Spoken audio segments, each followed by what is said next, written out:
Tapi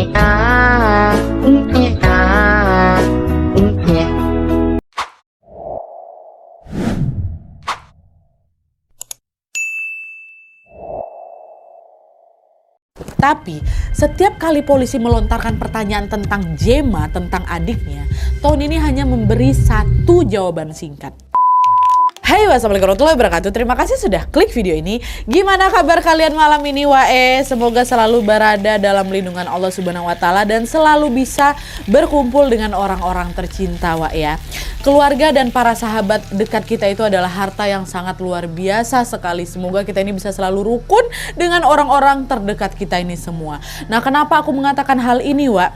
Karena kasus yang akan aku ceritakan malam ini betul-betul mengiris hati. Sebuah kasus penghilangan nyawa yang melibatkan seorang artis asal Inggris dan didalangi oleh orang terdekatnya. Parahnya lagi, Wak, sampai kasus ini selesai si pelaku tuh nggak ngerasa bersalah sama sekali itu loh, ya Allah. Nah, penasaran gimana kisah selengkapnya? Jadi tanpa berlama-lama kita langsung masuk aja ke ceritanya ya. Check it out.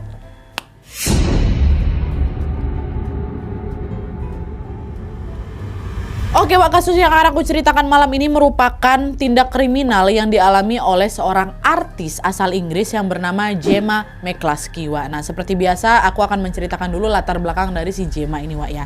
Jadi, Gemma Rose Veronica McCluskey ini atau yang lebih dikenal dengan nama Gemma McCluskey lahir di London, Inggris pada tanggal 5 Februari tahun 1983. Dia ini adalah anak bungsu dari 3 bersaudara, Wak. Bapaknya namanya Anthony, ibunya bernama Pauline, dan 2 abangnya bernama Tony dan juga Denny. Dia perempuan satu-satunya. Nah, bisa dibilang keluarganya Gemma ini mengalami banyak sekali ujian, Wak, di mana Anthony dan Pauline atau kedua orang tuanya mereka ini memutuskan untuk bercerai. Nah, sejak saat itu Gemma dan juga abang-abangnya atau abangnya yang bernama Tony memilih untuk tinggal bersama ibunya, sedangkan abangnya yang satu lagi yang namanya si Denny itu aku nggak nemuin tuh informasi apakah dia tinggal sama bapaknya atau dia tinggal sendiri gitu. Aku nggak nemu informasi yang jelas. Dia ini tinggal sama abangnya dan juga ibunya. Abangnya namanya Tony ya. Nah, lalu beberapa tahun setelah bercerai, Wak, Pauline atau ibunya ini didiagnosis mengidap tumor otak. Pauline pun harus berkali-kali itu masuk ke dalam rumah sakit ya kan. Gemma merasa punya tanggung jawab untuk merawat ibunya, Wak. Sementara Tony atau abangnya ini justru cenderung cuek dan malah terjerumus dalam penyalahgunaan obat-obat terlarang. Nah, semua masalah itu tentunya membuat Gemma ini harus melewati hari-hari yang berat. Tapi untungnya Gemma ini bukan orang yang gampang menyerah, Wak. Di kalangan orang-orang di sekitarnya, Gemma ini dikenal sebagai orang yang sangat ceria, dia sangat supel, dia sangat baik hati, dia sangat suka menolong, dan juga dia ini pekerja keras. Sejak kecil Gemma ini memang sudah terkenal pekerja kerasnya, Wak. Dimana di tahun 1997 pada saat Gemma ini masih berusia 14 tahun, Wak, dia sudah memulai karirnya dengan menjadi seorang artis. Nah, pada saat itu Gemma ini mendapatkan peran di acara TV komedi yang berjudul No Sweet kan. Lalu di 3 tahun kemudian di tahun 2000, Wak, pada saat Gemma ini sudah berusia 17 tahun, dia mendapatkan peran sebagai tokoh Carrie Skinner dalam salah satu sinetron yang paling populer di London berjudul EastEnders. Nah, di sinetron EastEnders ini, Wak, Gemma membintangi lebih dari 30 episode loh. Dan di sinetron inilah yang akhirnya membuat nama Gemma pun semakin melambung. Nah, tapi, Wak, setelah kontraknya di EastEnders ini selesai atau habis, entah kenapa Gemma ini jarang dapat tawaran job lagi itu loh. Sekalinya ada panggilan syuting, yaitu cuma sebatas peran-peran kecil aja yang kurang populer. Nah, perlahan-lahan karirnya Gemma sebagai artis ini pun mulailah meredup sampai akhirnya dia pun memilih untuk banting setir, Wak, menjadi bartender di sebuah klub malam. Nah, meski harus melepaskan karirnya sebagai artis, Wak, Gemma ini tetap menjalani pekerjaan barunya dengan perasaan yang senang gitu. Apalagi pada saat itu Gemma ini kan juga harus tetap bekerja demi bisa membantu ibunya atau membantu pengobatan ibunya ya kan. Gemma melewati itu semua tanpa mengeluh sampai akhirnya pada suatu hari di tahun 2012 sebuah peristiwa tragis pun tiba-tiba menimpa Gemma. Nah, peristiwa apa itu, kita masuklah ke kejadiannya.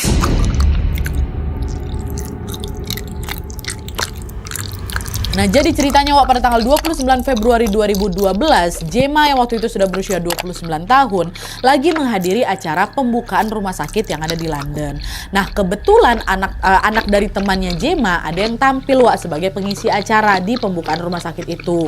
Gemma pun inisiatif menawarkan diri untuk membantu mendokumentasi acara tersebut. Lalu keesokan harinya di tanggal 1 Maret 2012, Gemma bilang kalau dia ini mau pergi menemui seseorang teman yang ada di luar kota. Dan ini adalah kontak terakhir yang Jema lakukan bersama orang-orang di sekitarnya, Wak. Karena beberapa hari kemudian teman-temannya Jema ini mulai sadar kalau Jema udah nggak ada kabar. Mereka pun saling nanya lah ini kan ke teman-teman yang lain, ada nggak nih yang kontakan sama Jema? Ini kok chat terakhir aku kok nggak dibalas, aku telepon kok nggak diangkat, kok HP-nya mati kayak gitu kan. Iya sama aku juga udah lama nih nggak dengar kabarnya si Jema. Terakhir aku chat nggak dibalas, aku telepon juga nggak diangkat. Si Jema ini lagi kemana ya? Nah, terus ada temennya bilang, loh bukannya terakhir tuh kemarin dia datang ke acara pembukaan rumah sakit ya? Terus kan katanya juga besoknya dia mau keluar kota nih, mau ketemu sama kawannya. Iya memang aku juga dengar kayak gitu, tapi habis itu dia nggak ada kabar lagi, nggak tahu kalau lagi si Jema ini pergi kemana, kata mereka.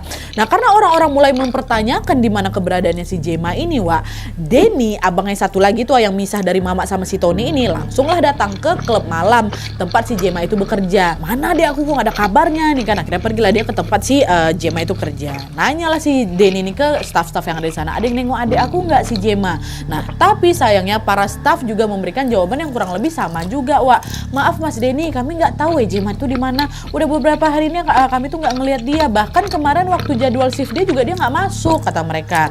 Nah jawaban dari para staff-staff itu pun yang akhirnya bikin si Denny ini khawatir, Wak. Akhirnya pada tanggal 3 Maret 2012 Denny dan juga Tony, abang dia yang satu lagi itu, pergilah ke kantor polisi untuk melaporkan adik perempuan mereka yang tiba-tiba menghilang. Nah pada saat pertama kali menerima laporan hilangnya si Jema ini, Wak, polisi nggak ngerasa khawatir atau kayak gimana-gimana gitu, enggak. Mereka bilang, udahlah Jema itu kan udah dewasa nih mas-mas. Orang dewasa kan memang sering tuh tiba-tiba menghilang karena ya memang lagi pengen nyendiri aja mungkin. Jema mungkin memang lagi pengen nggak diganggu sama kalian mungkin. Tunggu aja lah, siapa tahu nanti bentar lagi dia pulang, kata polisi kayak gitu. Iya juga sih kalau misalnya dipikir-pikir kan. Akhirnya mereka sabar lah tuh balik ke rumah nunggu. Ditunggu punya tunggu sampai 24 jam kemudian, Wak, Jema ini masih belum juga ada kabar. Lalu pada saat polisi ini mencoba melacak jejak digitalnya si Jema, Wak, barulah di situ polisi ngerasa khawatir karena mereka tidak menemukan aktivitas si Jema sama sekali, Wak. Nggak ada riwayat panggilan telepon, SMS, transaksi bank, dan semua aktivitas di sosial media juga berhenti sejak tanggal 1 Maret 2012. Jadi si Jema ini bukan hanya menghilang di dunia nyata aja, tapi di dunia maya juga dia menghilang gitu loh. Nggak ada kabar, nggak ada updatean sama sekali. Nah sadar ada yang nggak beres di sini, Wak, polisi pun langsung lah di sini baru melakukan penyelidikan. Nah penyelidikan hilangnya Jema ini dimulai pada tanggal 5 Maret 2012, Wak. Pada saat itu poster-poster yang berisi informasi tentang hilangnya Jema pun mulailah itu dicetak dan disebar juga di mana-mana kan. Dalam waktu singkat berita ini pun langsung geger. Seperti sudah aku bilang tadi, Wak, Jema ini kan pernah mendapatkan peran penting dalam sinetron yang pernah viral kali kan, pernah populer kali di sana kan. Alhasil banyak juga orang yang pasti juga mengidolakan si Jema ini. Lalu pada saat mereka tahu si Jema ini menghilang tuh ya mereka langsung berbondong-bondong juga nih, viral juga lah waktu itu kan. Mereka pun akhirnya mencari si Jema dengan menggunakan tagar atau hashtag Find Jema dan selalu memantau update terbaru dari kasus hilangnya si Jema ini. Nah sehari setelah penyelidikan itu dimulai, Wak, tepatnya di tanggal 6 Maret 2012, Tony, abangnya Jema yang tinggal bareng si Jema ini, menerima serangkaian panggilan telepon misterius dari orang yang tidak dikenal.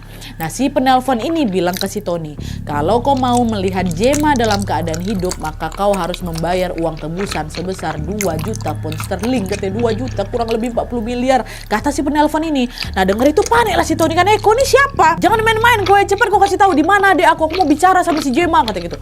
Jema udah aku kurung di kamar dan semua pakaiannya udah aku lepas. Kalau kau mau bicara sama Jema, bayar dulu uang yang aku mau, bayar 2 juta pound sterling itu, kata si orang ini. Nah adanya telepon misterius ini, Wak, langsung membuat si Tony ini yakin kalau Jema adik aku diculik. Dia laporkanlah hal itu ke polisi kan.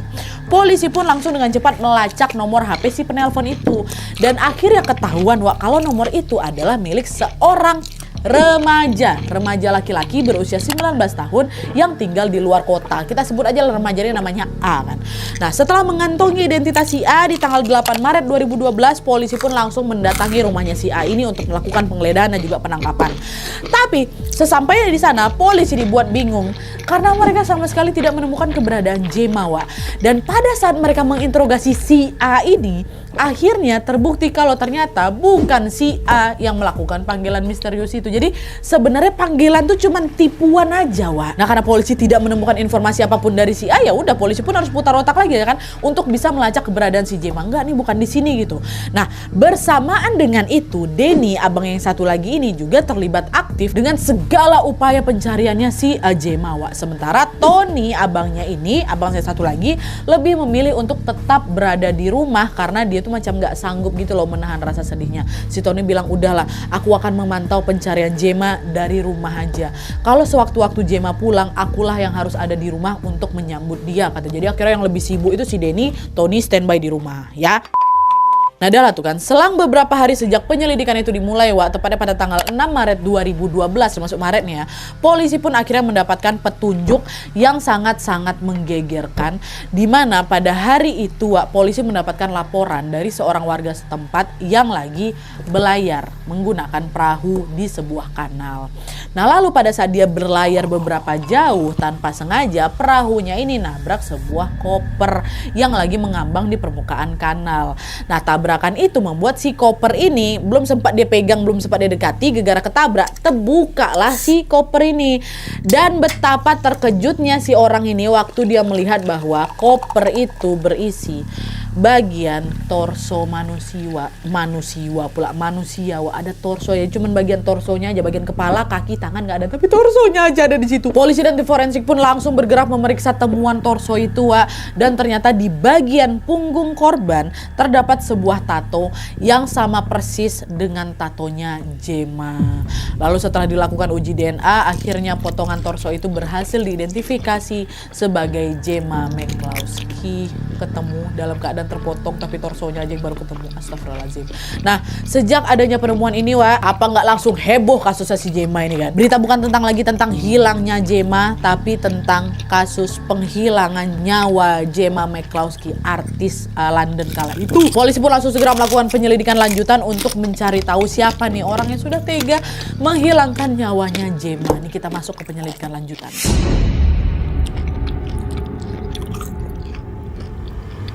Kasus penghilangan nyawa yang menimpa Jema ini tentunya menjadi berita panas di kalangan masyarakat, Wak. Semua orang dibuat kaget, semua orang dibuat nggak percaya kalau artis yang dulu sering mereka lihat di TV itu ternyata sudah meninggal dunia dengan cara yang sangat amat tragis. Si pelaku bukan hanya menghilangkan nyawanya Jema aja, Wak, tapi dia ini juga sudah dengan keji memisah-misahkan anggota tubuhnya Jema. Bayangkanlah sama kalian kayak gimana, spiral apa waktu itu tuh. Nah, menanggapi hal itu, seorang psikolog forensik klinis pun mengatakan bahwa biasanya kasus penghilangan nyawa yang berujung dengan pemisahan-pemisahan anggota tubuh kayak gini itu pasti dilakukan oleh pelaku yang mengenal korban. Dan biasanya TKP, tempat di mana kejahatan itu terjadi, merupakan tempat yang diketahui oleh korban dan juga pelaku. Jadi dalam kasus semacam ini, Wak, antara korban dan pelaku ini biasanya memiliki hubungan dekat nih. Jadi bukan macam orang asing atau orang random, nggak mungkin. Ini pasti orang yang kenal dekat, abis itu dihilangkan dengan cara kayak ini gitu biasanya. Nah, karena pelaku dari kasus yang menimpa Jema ini dicurigai sebagai orang-orang terdekatnya Jema, polisi pun segera langsung melakukan penyelidikan terhadap teman-teman dan juga keluarganya Jema.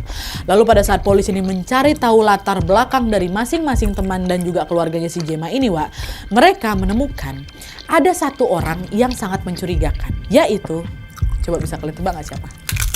Tony, Wak. Tony, abangnya Jema yang tinggal bareng dia tuh. Loh, kenapa si Tony, Nadia? Emang kenapa dia? Nah, jadi, Wak, pada saat polisi ini memeriksa latar belakangnya si Tony, polisi akhirnya tahu kalau Tony ini memiliki track record yang sangat buruk. Dia tuh sering mabuk-mabukan, sering bikin onar, kecanduan obat-obatan terlarang, dan juga Tony ini sering bertengkar sama Jema. Seperti sudah aku bilang tadi, Jema sama si Tony ini kan tinggal satu rumah kan sama ibunya mereka kan, sementara Denny yang memisahkan diri. Nah, lalu pada saat ibunya si mereka ini lagi ngedrop sampai harus bolak-balik ke rumah sakit, Wak, Tony ini malah bersikap cuek dan dia kan nggak ngebantu apa-apa ya kan, malah yang lebih fokus sama si sama si ibunya itu cuma Jema aja. Jangankan ngerawat ibunya, Wak, Tony ini malah lebih memilih untuk asik mabuk-mabukan dan memakai obat-obatan terlarang. Nah, hal inilah yang sering memicu kemarahan si Jema tuh, yang agak emosi juga lah adiknya kan, yang akhirnya bikin mereka ini jadi sering bertengkar. Bahkan dalam beberapa pertengkaran, Wak, katanya pernah si Tony ini hampir dicekeknya gitu loh si Jema nih. Nah, mengetahui hal itu, polisi pun langsung memfokuskan penyelidikan mereka terhadap terhadap si Tony. Dan pada saat mereka memeriksa CCTV di sekitar rumahnya, polisi menemukan bahwa di hari ketika Gemma menghilang, ternyata Gemma ini sempat balik dulu nih ke rumah. Nah kebetulan di hari itu yang ada di rumah tuh cuman si Tony, ibunya mereka memang lagi di rumah sakit. Nah itulah berarti besar kemungkinan Tony lah orang yang terakhir kali melihat Gemma. Iya kan? Adalah tuh akhirnya dengan semua bukti-bukti mencurigakan tadi, pada tanggal 7 Maret 2012 Tony pun ditangkap dan dibawalah ke kantor polisi untuk diinterogasi. Tapi setiap kali polisi melontarkan pertanyaan tentang Gemma, tentang adiknya, Tony ini hanya memberi satu jawaban singkat. No comment, katanya. Jadi kalau misalnya polisi nanya, apa kamu tahu tentang hilangnya si Gemma ini? No comment. Kamu pasti mau kan adik kamu yang sudah meninggal ini mendapatkan keadilan? No comment. Dan sekarang jawab jujur, apa kamu yang sudah menghilangkan nyawanya si Gemma? No comment. Itu katanya no comment aja terus. Nah respon Tony inilah yang membuat polisi makin curiga lagi lah. Nah tapi sayangnya polisi belum bisa menemukan bukti yang kuat yang bisa menunjukkan kalau si Tony ini memang terlibat dalam kematiannya si Gemma. Akhirnya untuk sementara waktu polisi Tony ini pun dibebaskan dan polisi kembali melanjutkan penyelidikan untuk bisa menemukan bukti-bukti baru serta mencari potongan tubuhnya Gemma yang lain. Soalnya kan baru ditemukan cuma si torsonya aja kan, sisanya nggak ada nih. Dah. Nah selama penyelidikan ini berlangsung, polisi terus memantau jejak digitalnya Tony.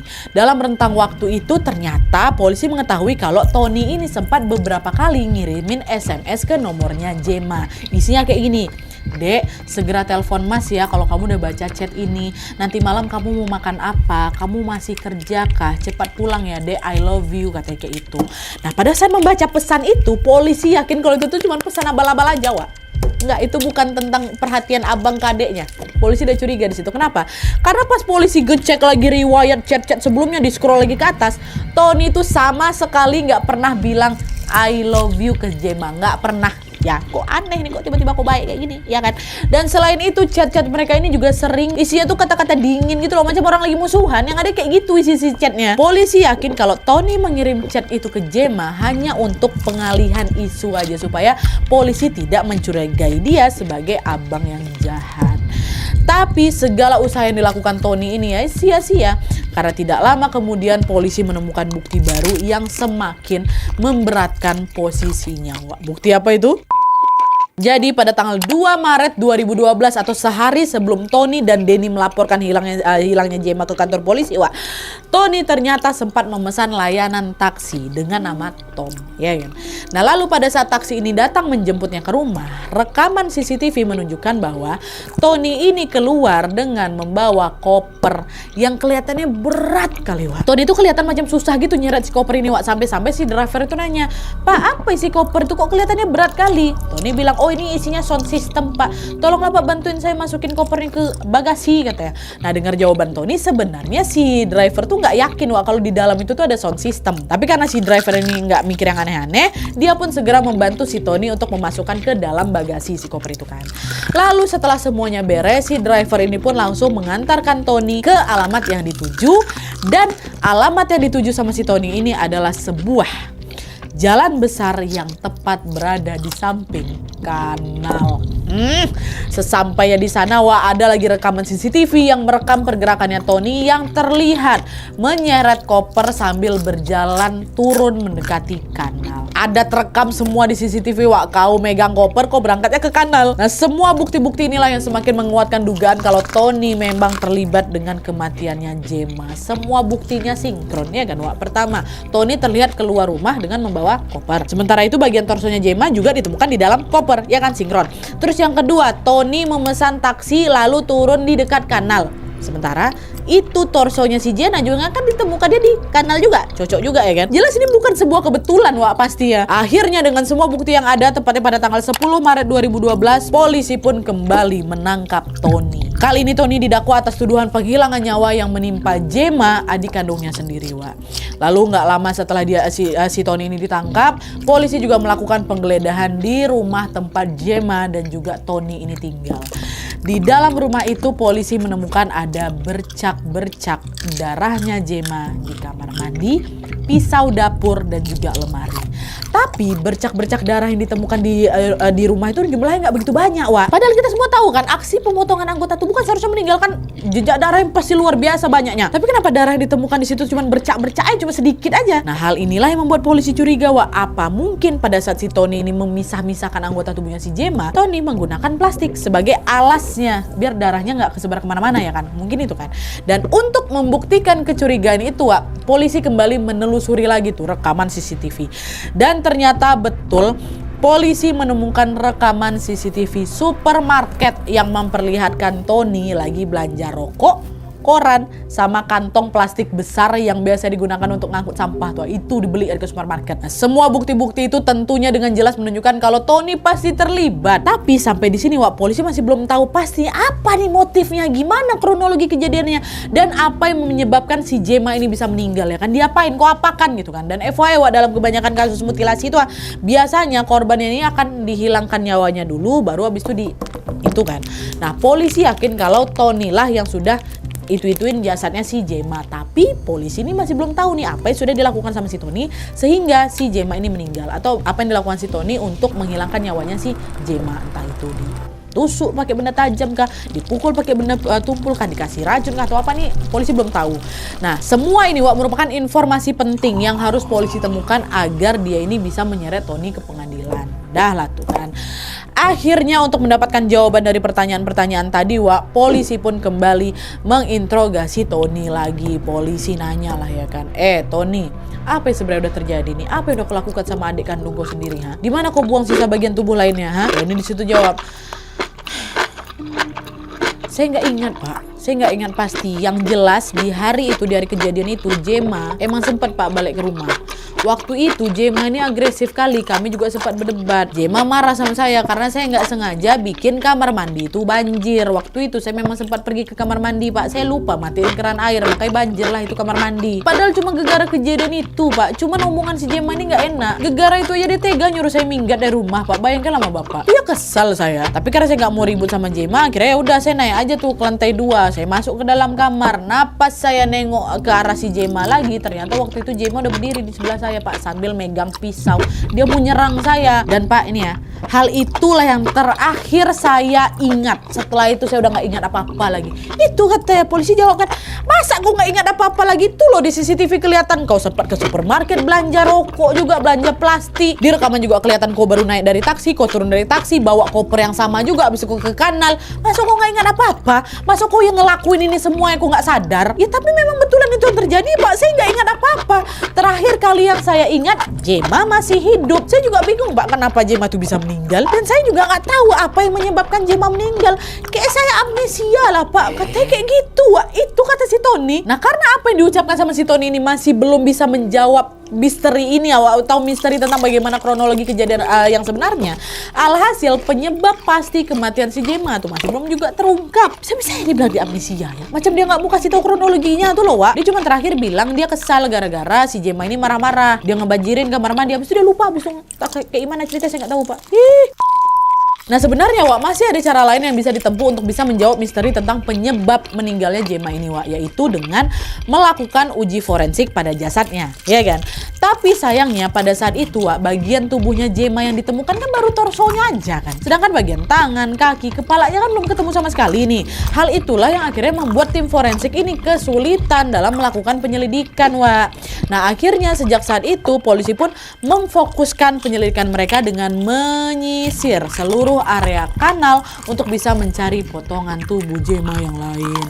Nah, akhirnya setelah dilakukan pencarian selama berminggu-minggu, Wak, usaha ini pun akhirnya membuahkan hasil. Alhamdulillahnya polisi berhasil menemukan potongan kaki dan juga tangannya Gemma dalam sebuah kantong plastik yang mengambang di kanal juga.